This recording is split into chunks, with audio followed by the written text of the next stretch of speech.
Hello friends and welcome back. Today we will be discussing religion and mental health. Mental health is my specialty, so I'm super excited to be doing this today. This will become a series probably. There is so much to go through on just this one topic alone. First, a brief history. I cannot get all that far back in time. The earliest I could get it was the end of the Middle Ages. Religious scientists proposed that mental illness was biological in nature, but by the Renaissance, Western Europe was obsessed with demonology. The Malleus Maleficarum was published in 1487, giving advice on how to diagnose and treat demon possession. The people most often diagnosed with demon possession were the mentally ill, and if the person couldn't be treated with exorcism, religious authorities were free to execute him or her. Over the next 2 centuries, thousands were put to death as late as 1692 in the American colonies, before reformers put a stop to it.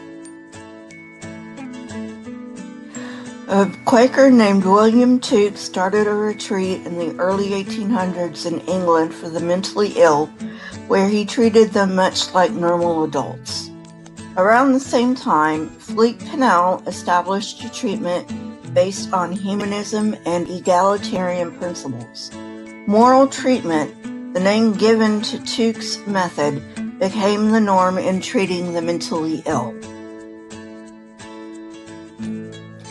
While some studies find a lower sense of well-being among the religious, these are in the minority. For major depressive disorder, the religious either had lower rates of the disorder or fewer symptoms. It could be that the religious deny emotional problems, but there is less suicide among the religious also. Koenig and Larson propose 2 reasons for why this is the case. First, religion gives life meaning. Whether or not it is wishful thinking is not the point.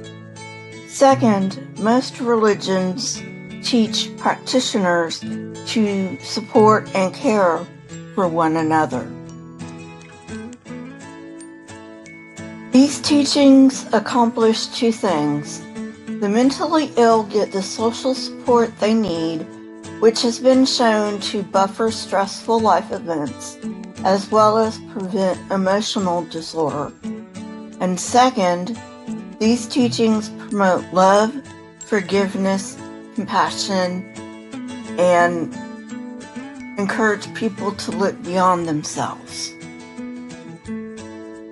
These other directed behaviors may simultaneously distract the person while letting him or her see how they are benefiting others.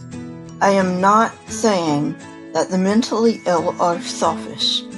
I've had chronic major depression for over 20 years. Trust me, I know it's not easy.